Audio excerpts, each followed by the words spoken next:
All right.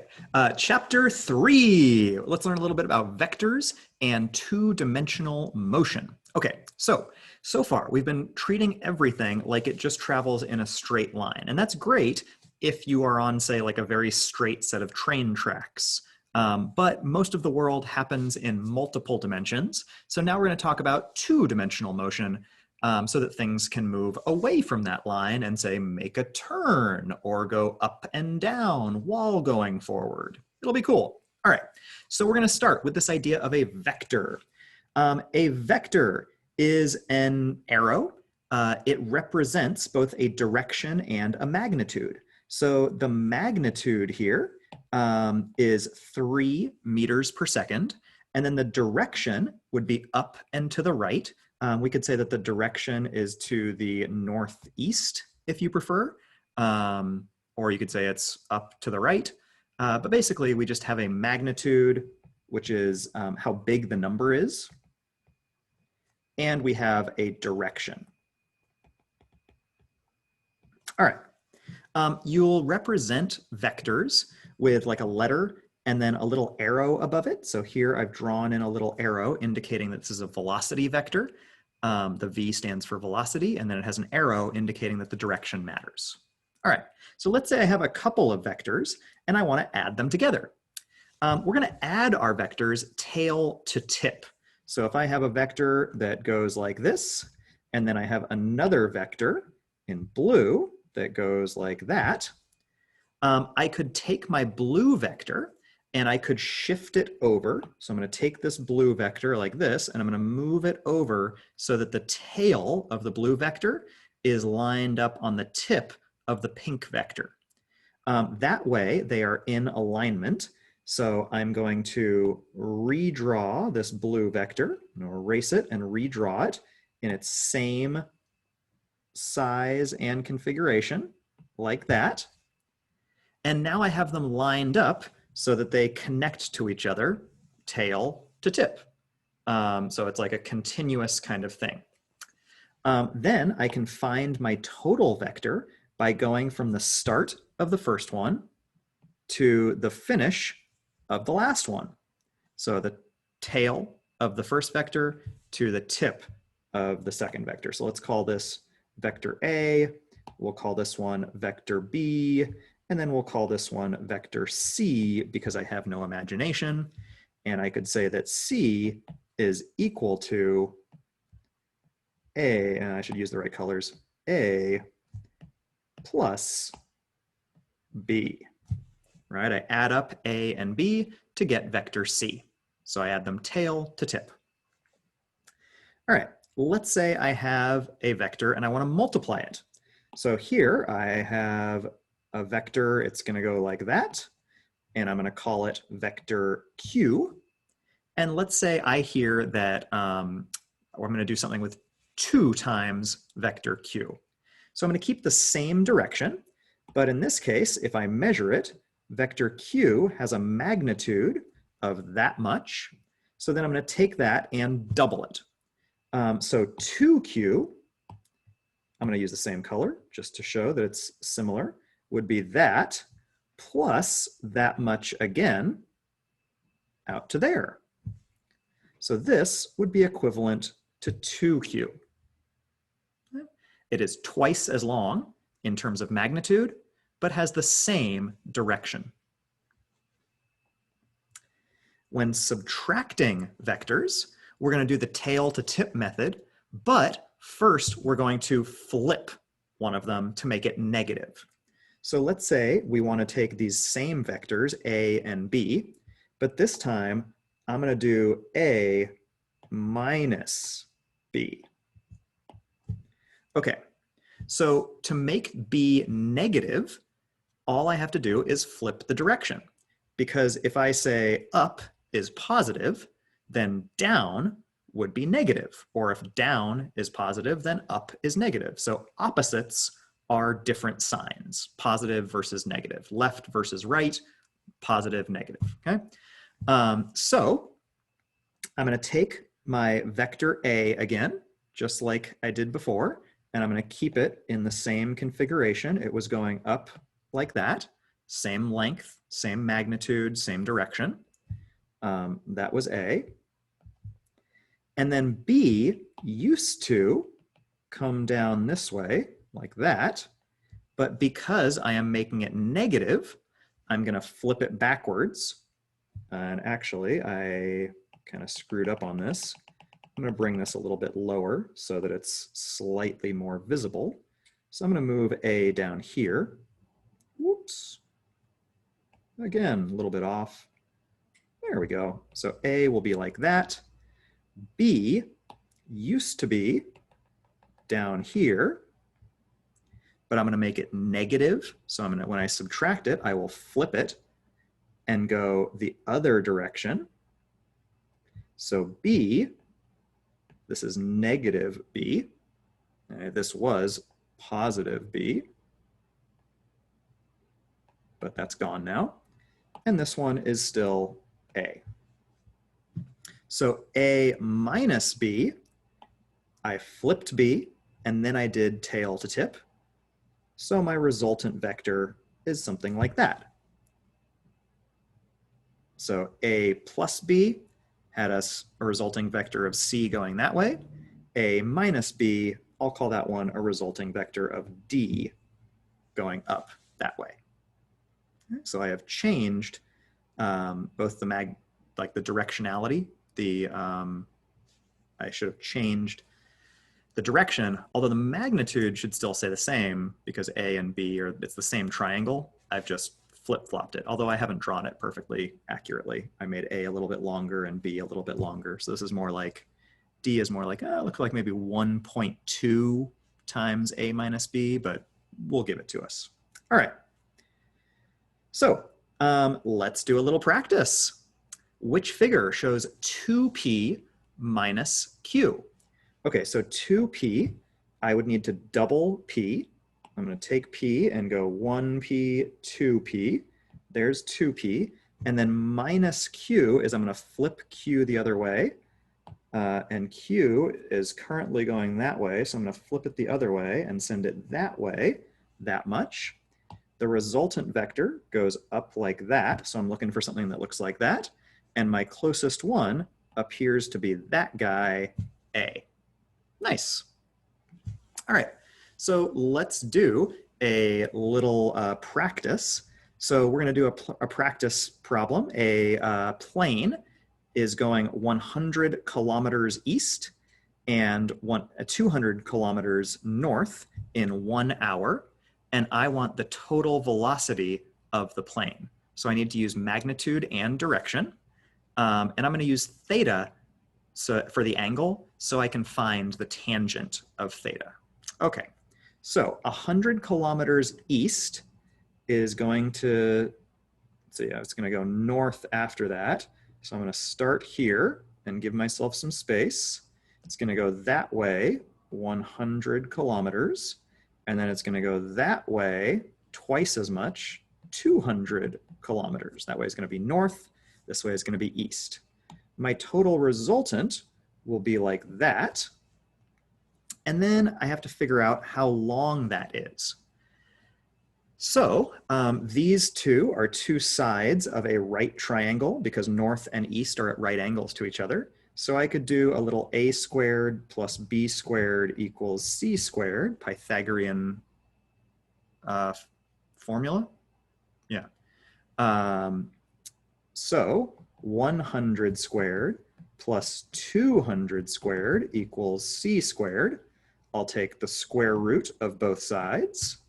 And I'm going to have to do some math there. 100 squared, should be easy, but 10,000, I believe, just in case.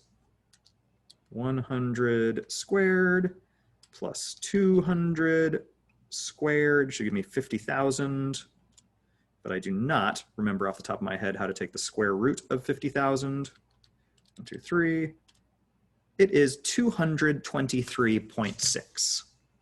So C equals 223.6 kilometers.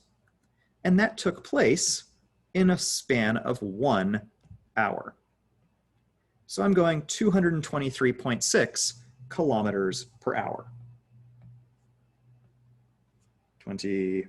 Missed that, 23.6 kilometers per hour. And then the next part to figure out is at what direction it's going. So I'm going to call that angle theta.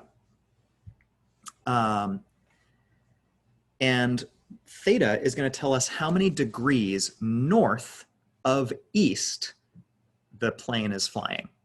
Okay, so it's going at 223.6 kilometers per hour, but now I need to figure out theta.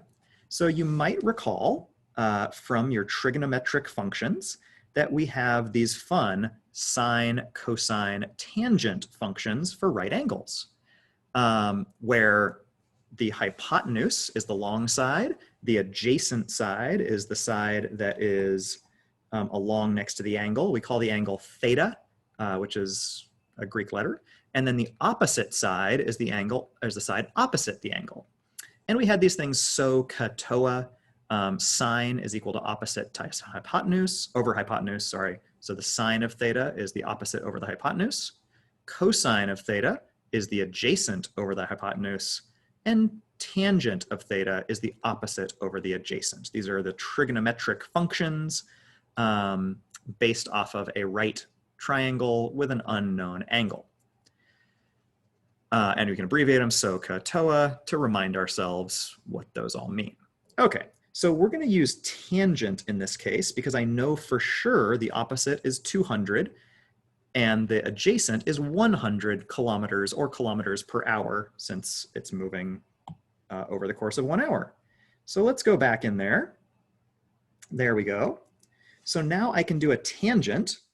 And I am going to take the tangent of theta is equal to the opposite over the hypotenuse, which is equal to 200 over 100.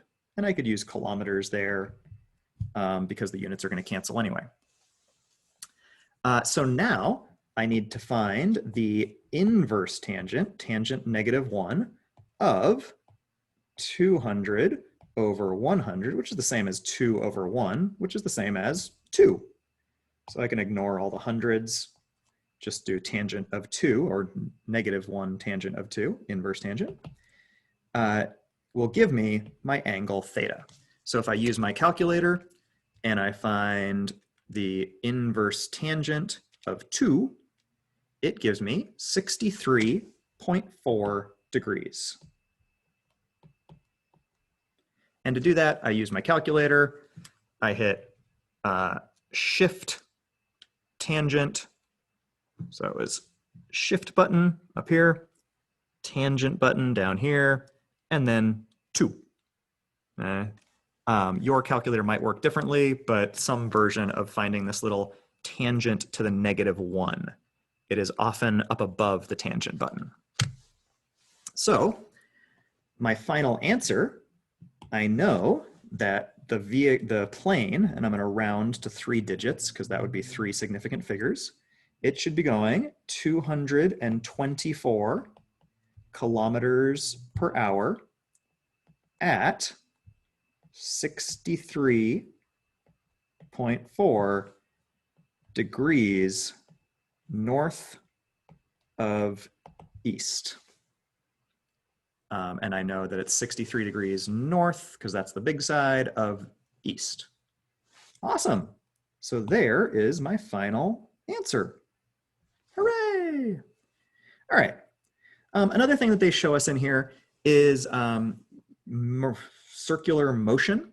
And basically, it's using velocity vectors. So as I go around a circle, every time I make a turn, my velocity vector changes direction very slightly.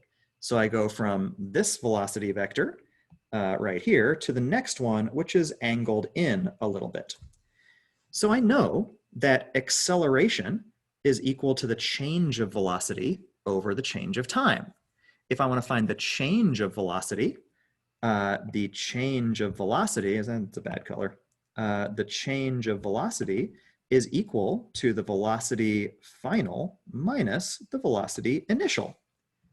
Or velocity 2 minus velocity 1.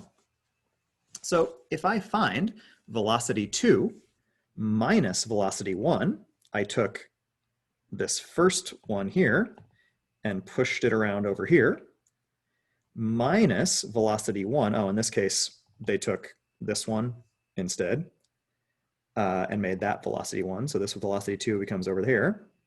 This velocity 1 would have gone out there, but we're subtracting, so we make it negative and flip its direction around the other way. So now it's going that way.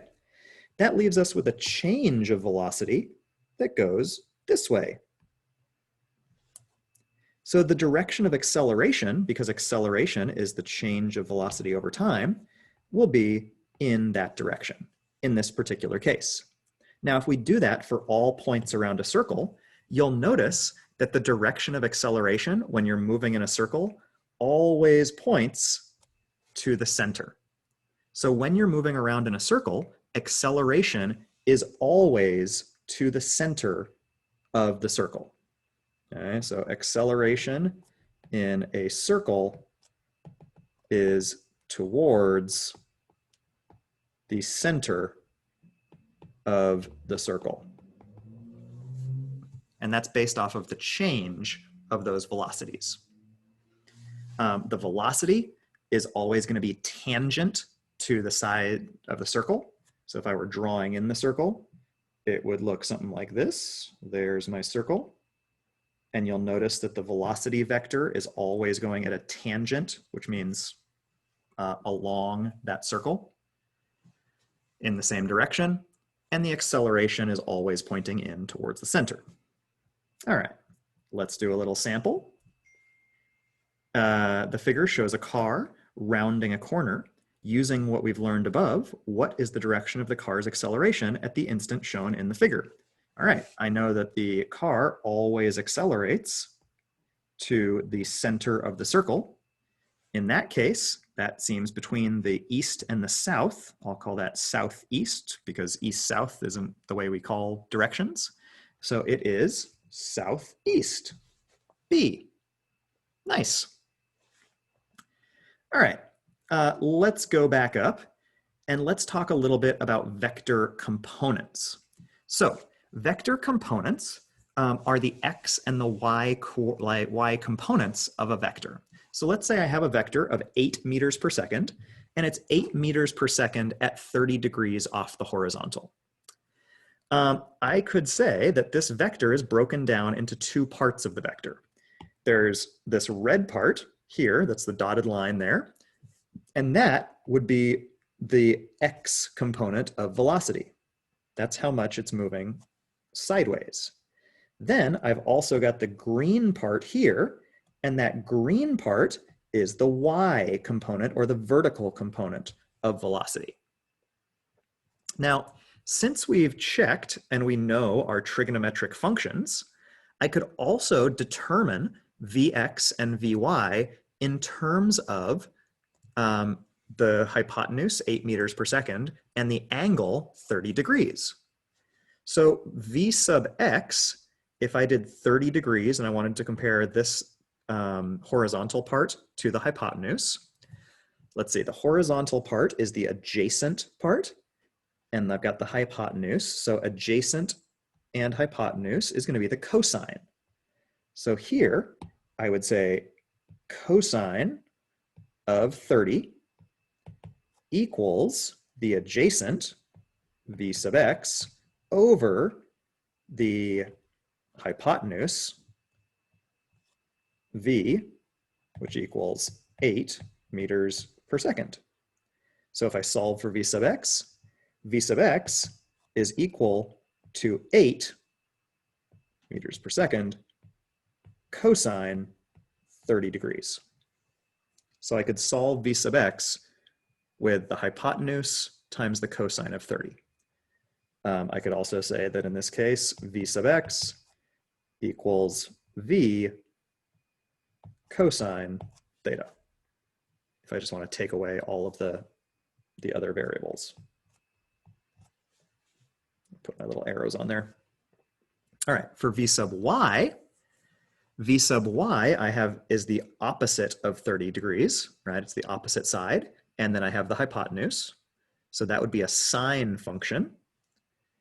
Over here, I'm going to do sine of 30 equals V sub y over 8 meters per second, or V sub y equals 8 meters per second sine 30 degrees. So the vertical component I found by using sine of the angle times the hypotenuse. The horizontal component I found by doing the hypotenuse times the cosine of 30. Great. Unfortunately, it's not always going to match up where the horizontal uses the cosine and the vertical uses the sine. So if I switch it and now have the angle against the vertical, so this time the angle was against the horizontal. When the angle is against the vertical, instead of using theta, I'm going to use this other Greek letter, which looks kind of like a 0 with a line through it. They all kind of look like zeros with a line through it, don't they? So that is going to equal 15 degrees. Is it bad that I just never bothered to learn the name of that Greek letter? Sorry, Greek system. So in this case, I'm going to call this V sub y is my vertical component. This part is V sub x. V sub y is the adjacent. So the adjacent one to the angle is the cosine one. Okay. So that case is going to be 12 meters per second cosine of 15 degrees. Okay. And for the x, this is the opposite now. And since it's the opposite, I'm going to use the sine function, right? Because the sine is opposite over hypotenuse. So V sub x is 12 meters per second sine of 15 degrees. So if you check, we've flip-flopped. In the top example, the y component had the sine. In the bottom example, the x component is the sine function. In the top example with the angle on the horizontal, the x component used cosine. In the bottom example, the y component used cosine because the angle was on the vertical. So very, very similar, but I would encourage you to set up your diagram every time and make sure you're using the right trig function. Do the opposite hypotenuse tangent thing, sine, cosine, so that you can make sure that you're actually using the right function to figure out the vertical and the horizontal. All right, couple practice questions. What are the x and y components of cx and cy of vector c? Okay, so the x component looks like it goes over 1, 2, 3, 4. That would be cx, and I notice that it's going in the negative direction. So I'm going to say c sub x is equal to negative 4. And that unit there is centimeters. Okay. cy, I notice it goes up 1, 2, 3. Nope, not 3. Just 2. 1, 2, because that is the end right there. So I'm going to say cy is equal to 2 centimeters. That would be c sub y. So pay attention to the direction as well as the magnitude. 3, 4, angle, Greek letter, that specifies the direction of C is computed as that nice little diagram. Nice diagram here. Okay, and then which one are we going to use? So these are all set up the same. The only thing that changes is whether I should take the absolute value. So in this case, y appears, oops, there you go. Y is in the negative direction and X is in the negative direction. It's going down and to the left. And I don't really want to use negatives for these things. So when in doubt, use absolute value every time. So I'm going to look for the absolute values. Oh, and then I have two options. I can either do CX over CY, or I can do CY over CX. So I'm definitely going to use the absolute value ones, and I'm now down into either C or F. So in this case, theta is there, and we're looking for tangent. So tangent is opposite over adjacent. The opposite is the horizontal part, so that is CX, and the adjacent is CY. So I'm going to do CX over CY, but I want to do absolute values on both of them. So I'm just paying attention to the magnitude. The negative signs don't get in the way. So CX over CY, tangent of that would be C. Awesome. Last one, 3.5. This is kind of a bonus one. A block of ice slides down a ramp. For which height and base length is the acceleration the greatest? So there's a way that you could do this, solving it with a bunch of equations. But I think this is a great reminder that a lot of the times you can just use logic in physics. So are things going to slide and accelerate faster on a steep ramp or a more gentle ramp? Things are going to accelerate more on a steeper ramp because the vertical component of a steep ramp is going to be greater. So more acceleration is going to be vertical, and it's going to be spread less horizontally. Okay, so you get more of that 9.8 on your vertical component, 9.8 meters per second squared. So I'm looking for the steepest ramp. If I look for the steepest ramp and I just do a ratio, this one has a height of 4 to 12. That's a ratio of 1 to 3. C has a height of 2 to 5. That's a ratio of 1 to 2.5. B has a ratio of 3 to 6. That's a ratio of 1 to 2. And then D has a ratio of 1 to 3. That's a ratio of 1 to 3. So the height is the first number. So I want as much height and as little base as I can. The one with the greatest height to base ratio is this 1 to 2. Less base means more percentage height. Although I am all about that base, So that would be B. All right, last little piece before I throw you over to check out some Khan Academy videos. The motion of two balls launched at the same time. Okay, so this is a really nice diagram. This is a reminder, a review from conceptual physics that horizontal motion does not influence vertical motion.